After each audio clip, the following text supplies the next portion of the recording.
जय श्री राधे कृष्ण। सभी श्रद्धालु भक्तों का पुरुषोत्तम मास की पावन कथा में हार्दिक स्वागत है। आज हम श्रद्धा और भक्ति के साथ पुरुषोत्तम मास कथा के द्वितीय अध्याय का श्रवण करेंगे। भगवान श्री हरि विष्णु एवं पुरुषोत्तम प्रभु की कृपा से यह कथा हमारे जीवन में सुख, शांति, समृद्धि और पुण्य प्रदान करें। आप सभी भक्तजन मन, वचन और कर्म से कथा का श्रवण करें तथा अंत तक राधे राधे और जय श्री कृष्ण का स्मरण करते रहें। तो आइए भक्तों, भगवान का नाम लेकर पुरुषोत्तम मास कथा अध्याय 2 का शुभारंभ करते हैं। बोलिए पुरुषोत्तम भगवान की जय, राधे कृष्ण की जय। सूत जी बोले, राजा परीक्षित के पूछने पर भगवान सुख द्वारा कथित परम पुण्यप्रद श्रीमद् भागवत सुखदेव जी के प्रसाद से सुनकर और अनंतर राजा का मुझ भी देखकर अब यहाँ यज्ञ करने को उद्धत ब्राह्मणों को देखने के लिए मैं आया हूँ और यहाँ यज्ञ में दीक्षा लिए हुए ब्राह्मणों का दर्शन कर मैं कृतार्थ हुआ। ऋषि बोले, हे साधु, अन्य विषय की बातों को त्याग कर भगवान कृष्ण द्वैपायन के प्रसाद से उनके मुख से जो आपने सुना वही अपूर्व विषय है। सूत, आप हम लोगों से कहिए, हे महाभाग, संसार में जिससे परे कोई सार नहीं है, ऐसी मन को प्रसन्न करने वाली और जो सुधा से भी अधिकतर हितकर है, ऐसी पुण्य कथा हम लोगों को सुनाइए। सूत जी बोले, ब्राह्मण के चरु में क्षत्रिय का चरु मिल जाने से उत्पन्न होने पर भी मैं धन्य हूँ। जो श्रेष्ठ पुरुष भी आप लोग मुझसे पूछ रहे हैं, भगवान व्यास के मुख से जो मैंने सुना है वह यथाज्ञान मैं कहता हूँ।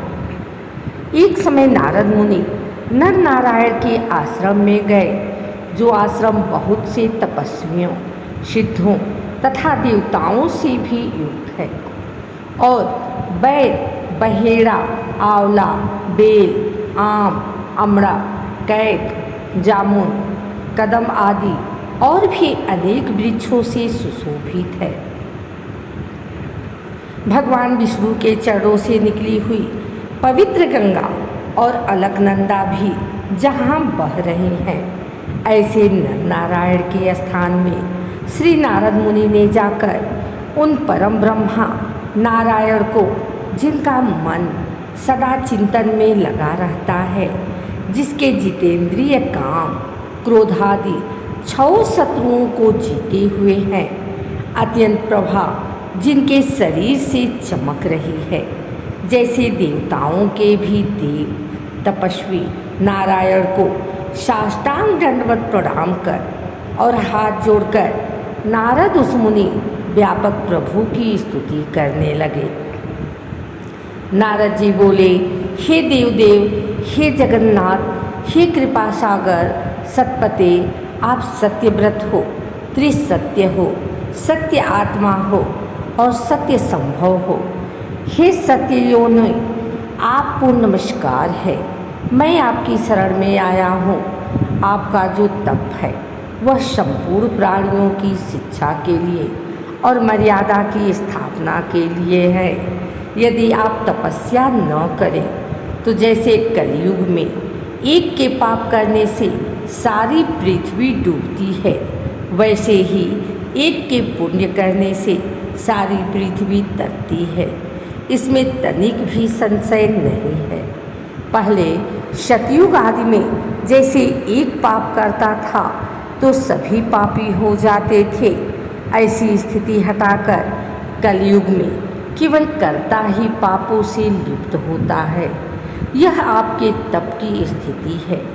हे भगवान, कली में जितने प्राणी हैं सब विषयों में आसक्त हैं स्त्री, पुत्र, गृह में लगा है, चित्त जिनका ऐसे प्राणियों का हित करने वाला जो हो और मेरा भी थोड़ा कल्याण हो, ऐसा विचार कर केवल आप ही कहने के योग्य हैं।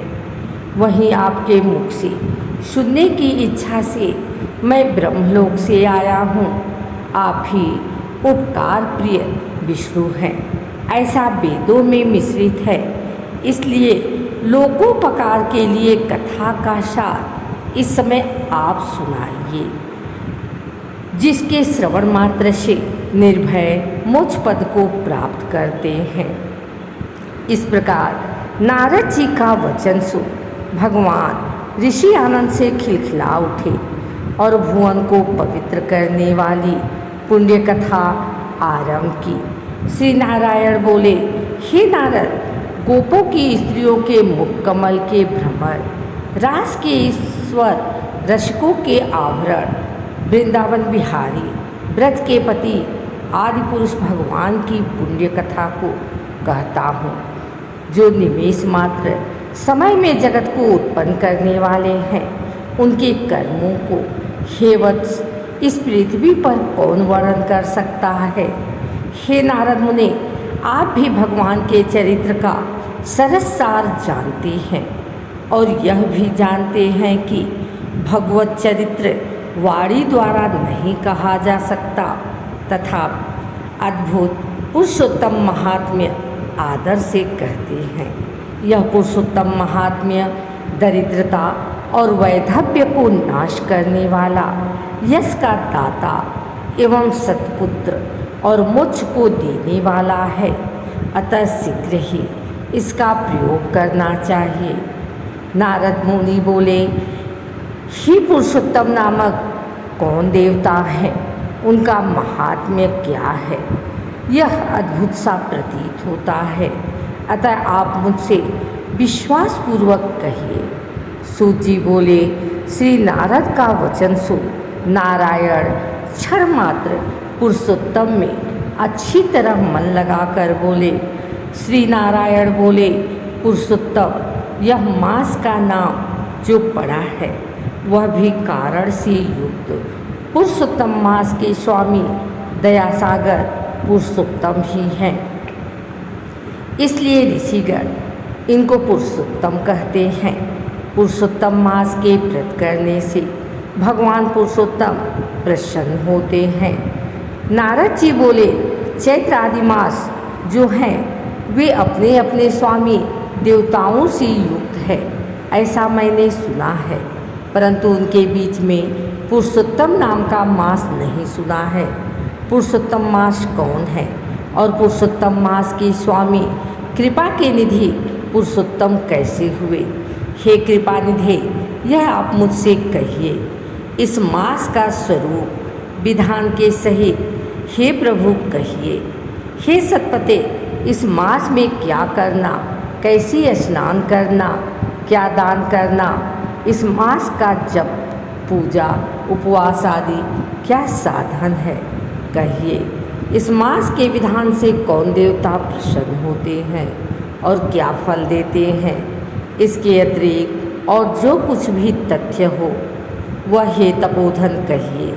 साधु दीनों के ऊपर कृपा करने वाले होते हैं, वे बिना पूछे कृपा करके सदुपदेश दिया करते हैं। इस पृथ्वी पर जो मनुष्य दूसरों के भाग्य के अनुवर्ती, दरिद्रता से पीड़ित, नित्य रोगी रहने वाले, पुत्र चाहने वाले, जड़, गूंगे, ऊपर से अपने को बड़े धार्मिक दर्शाने वाले, विद्या विहीन, मलिन वस्त्रों को धारण करने वाले, नास्तिक, पर स्त्रीगामी, नीच, जर्जर, दासवृत्ति करने वाले, आशा जिनकी नष्ट हो गई है, संकल्प जिनके भग्न हो गए हैं, तत्व जिनके छिड़ हो गए हैं, कुरूपी रोगी, कुष्ठी, टेढ़े मेढ़े अंग वाले, अंधे, इष्टवियोग, मित्रवियोग, स्त्रीवियोग, आप पुरुष वियोग, माता पिता विहीन, शोक दुखादि से सुख गए हैं, अंग जिनके अपने इष्ट वस्तु से रहित उत्पन्न हुआ करते हैं। किसी अनुष्ठान के करने और सुनने से पुनः उत्पन्न न हो। हे प्रभु, ऐसा प्रयोग हमको सुनाइए। वैधव्य, वंध्यादोष, अंगहीनता, दुष्ट व्याधियाँ, रक्तपीत आदि, मिर्गी, राज्य लक्ष्मादि जो दोष हैं, इन दोषों से दुखित मनुष्य को देखकर हे जगन्नाथ मैं दुखी हूँ, अतः मेरे ऊपर दया करके हे ब्रह्मा मेरे मन को प्रसन्न करने वाले विषय को विस्तार से कहिए। हे प्रभु, आप सर्वज्ञ हैं, समस्त तत्वों के आयतन हैं। सूत जी बोले, इस प्रकार नारद के परोपकारी मधुर वचनों को सुनकर देव नारायण चंद्रमा की तरह शांत महामुनि नारद से नए मेघ के समान गंभीर वचन बोले। भक्तों, इसी के साथ पुरुषोत्तम मास कथा अध्याय 2 की कथा यही पूर्ण होती है। जो भी श्रद्धालु सच्चे मन से इस कथा का श्रवण करता है, उस पर भगवान श्री हरि विष्णु और पुरुषोत्तम प्रभु की विशेष कृपा बनी रहती है। भगवान आपके जीवन के सभी दुख, कष्ट और बाधाओं को दूर करे तथा घर परिवार में सुख, शांति और समृद्धि प्रदान करे।